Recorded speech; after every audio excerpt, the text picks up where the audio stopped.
Ok. Bon, bonsoir chers apprenants. Aujourd'hui, je vais enregistrer ce cours parce que vraiment, je me sens pas bien. Je me sens pas bien vu que le week-end n'a pas fait cours. Donc, ça, c'est la suite du cours en PHP orienté objet. Ça, c'est le module 3. On a fini avec le module 2. Ici, nous allons parler de l'architecture du MVC en PHP. Donc, comment structurer son code en PHP. Bon, nous allons commencer. Introduction, découvrir du code professionnel. Ici, de quoi est-ce qu'il est question? Contrairement à ce qu'on pourrait croire, ce n'est pas parce que c'est pas parce que votre code marche qu'il est professionnel. Parce qu'il faut bien le comprendre. Ton code peut marcher, mais ce code n'est pas professionnel. Bon, là, vous allez voir quelques caractéristiques d'un code professionnel que l'on entend souvent parler. Pour qu'un code soit professionnel, il doit déjà être modulable, c'est-à-dire généralement découpé en de nombreux fichiers où chaque fichier a un rôle et un seul à la fois. Il est découplé, c'est-à-dire les fichiers sont conçus pour fonctionner indépendamment les uns des autres. Il est documenté, c'est-à-dire la documentation prend généralement la forme de commentaires spéciaux placés au-dessus des méthodes et classes publiques, pouvant être réutilisés dans d'autres projets. Il est en anglais, parce que le code est en anglais. C'est la langue des développeurs et développeuses. Partout sur la planète, les variables et les noms des fonctions sont en anglais et peuvent être compris par tous. Il est clair. Et pour ça, il respecte très souvent les normes de formatage en PHP. La plupart des développeurs recommandent de suivre la forme PSR par 12. Ça, c'est la forme de nomenclature de rédaction de code en PHP. Notez bien, un code qui nécessite beaucoup de commentaires est un code trop complexe. Un code bien écrit contient des commentaires qui expliquent le pourquoi par le comment. C'est-à-dire quoi? À chaque instruction, lorsque vous faites première ligne de code, instruction, vous devez faire un petit commentaire qui explique cette instruction, cette ligne de code là, parce que c'est très important. Vous-même, ça va vous permettre, lorsque vous allez revenir dans votre code, ça va vous permettre de vous retrouver dans le code, parce que c'est très important. Bon, ce genre de code a de nombreux avantages. Elle est d'abord réutilisable, c'est-à-dire quoi? Si un jour, nous avons codé un fichier utile, nous pouvons nous en servir dans un autre projet ou dans un autre endroit du même projet. On gagne du temps en n'ayant pas à tout à refaire à chaque fois. C'est-à-dire que si vous avez déjà codé peut-être un module dans un projet sur lequel vous avez travaillé et que vous êtes dans un autre projet et qu'il nécessite à ce que vous puissiez rentrer sur votre projet précédent pour utiliser ce module-là, il serait donc important pour vous de le faire parce que vous n'allez pas vous remettre à coder à maintes reprises. Il est facile d'y travailler à plusieurs, chaque fichier étant indépendant, c'est-à-dire, et généralement de petite taille, on peut travailler en équipe de 5, de 10 voire 100 personnes sur un même projet. Si tout était mélangé dans un seul et même gros fichier, il serait impossible de le modifier en même temps. Il est évolutif, c'est-à-dire quand quelqu'un vient vous demander une nouvelle fonctionnalité, il est facile de l'ajouter. Vous n'avez pas peur de vous casser car vous avez même la possibilité de créer des tests automatisés. Vous savez que ça marche et votre code ne sera plus compliqué. C'est-à-dire, lorsque vous travaillez en plusieurs dans le code, il y a des technologies que vous devez utiliser, comme par exemple Guide ou GitHub. Par exemple, ça vous permet de départager les tâches sous forme de racines. C'est-à-dire, si par exemple, c'est une application de gestion peut-être de stock, peut-être il y a quelqu'un d'autre qui va travailler sur la gestion des inscriptions, sur la gestion peut-être des factures. Donc, ça vous permet de travailler en binôme. Bon, maintenant donc, découvrez maintenant les étapes pour devenir un pro dans le développement en PHP. Bon, on va prendre un exemple ici. Première des choses, c'est de faire quoi? Ici, écrire ses premières lignes du code en PHP, faire en sorte que ça marche. Et si on ne vous demande pas d'essayer, et on vous demande de faire en sorte que votre code marche, ça doit marcher en respectant la nomenclature qu'on vous exige ici. PSR12. devez respecter cette forme d'écriture ici. Bon. Maintenant, structurer son code de façon modulaire pour qu'on puisse améliorer facilement et travailler dessus à plusieurs. On ne va pas ajouter de nouvelles fonctionnalités, mais on va les coder mieux. Utilisez ensuite un framework PHP. C'est comme je vous dis toujours, il ne suffit pas simplement d'apprendre le code en PHP. Parce qu'aujourd'hui dans les entreprises, on ne recrute pas les développeurs PHP, mais on recrute des développeurs orientés framework. Par exemple, Laravel, Symfony, PHP. Mais ces frameworks sont basés sur le langage de programmation PHP.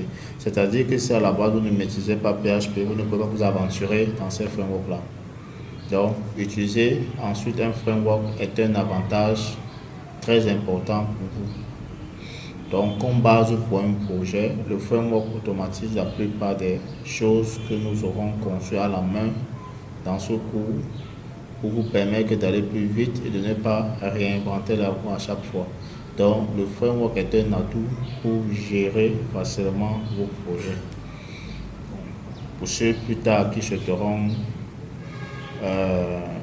s'inviter à travailler sur des frameworks, moi je vous conseille beaucoup plus Laravel parce que Symfony demande un peu beaucoup d'expertise.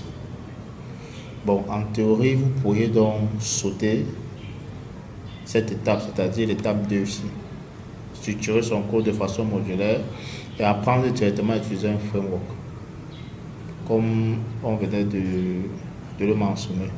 Cependant, nous estimons que la marche est trop haute pour un débutant. Elle ne permet pas d'apprécier l'intérêt du framework. Les frameworks seront toujours mieux faits que votre code à la main, c'est-à-dire la manière dont vous travaillez en dur là. Il est préférable et conseillé d'utiliser des frameworks parce que le framework est basé sur une architecture, généralement le MVC, modèle de contrôleur. Cependant, apprendre à faire les choses à la main à du pont, ça vous permettra de comprendre pourquoi on a créé des frameworks et vous ne serez pas perdu dans les architectures. C'est pourquoi donc alors le cours de PHP déjà vous permet de comprendre ce que c'est que la programmation en PHP, de comprendre ce que c'est que l'objet et maintenant donc alors d'appliquer maintenant ces notions-là au niveau des frameworks. Parce que vous n'allez pas venir dans une entreprise, on dit qu'on recrute un développeur PHP, on recrute un développeur PHP orienté, framework tel. Bon. Voici par exemple un exemple d'un site codé en Dune, en PHP. Voilà, ça c'est un petit site simple pour utiliser. Maintenant, vous allez voir un peu comment le code est structuré en Dune. Bon, on dit le code, bon, découvrir les limites d'un code de débutant. Le code de cette page tient dans un fichier index.php. Voici le code qui avait été écrit. Vous allez voir la suite de la diapositive. Le code est en français pour le titre de la page et les autres informations affichées à l'utilisateur, c'est normal. Par contre, le code PHP lui-même ne devrait pas être en français. Par exemple, la variable donnée. C'est mauvais car le code ne pourra pas être lu par les développeurs qui ne parlent pas français.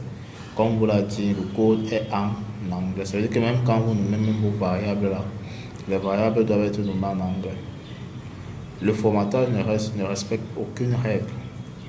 Les tabulations n'ont pas toujours le même nombre d'espaces et encore, quand il y a des tabulations, les accolades se baladent où bon les sent. Les gens passent. Il est beaucoup plus difficile de s'y retrouver et donc de comprendre la logique du code écrit. Tout est dans un seul fichier. On y mélange des opérations en PHP, des requêtes SQL et du code HTML, ce qui n'est pas bon. Il ne manquerait plus que du code CSS au milieu et ça serait le pompon. Vous voyez comme sur la tête des filles là, non? Comme on fait souvent les pompons là. C'est-à-dire dans le pompon, on a le HTML, on a le CSS, on a le SQL, on a le PHP, ce n'est pas bon. Ça, c'est une très mauvaise manière de coder. Très mauvaise manière de coder. Voici donc un exemple.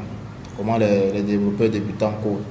Ici, dans un même fichier, index, on a le HTML ici. On bombarde. PHP, on bombarde. SQL, on bombarde. PHP, on bombarde. Ça, c'est une très mauvaise manière de coder. Très mauvaise manière de coder. C'est que vous procédez de cette manière-ci, vous aurez des difficultés à travailler sur les frameworks. Ça, c'est une très mauvaise manière de coder. Donc, ça, c'est pas bon. Voilà. Bon, maintenant, donc, je n'en souviens pas que le code fonctionne. C'est juste au niveau de la manière dont le code est organisé et structuré qui n'est pas bon. Parce que quand vous faites, si vous faites ça dans une entreprise vraiment sérieuse, on va vous chasser. Ça c'est pas bon.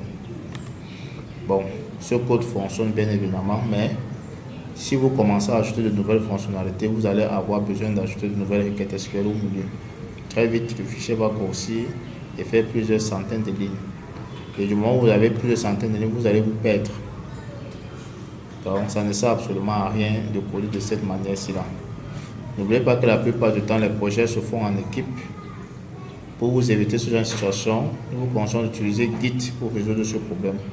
C'est pourquoi quand vous travaillez comme ça, quand vous allez travailler sur les projets, c'est pas que vous allez travailler seul, vous allez travailler en binôme.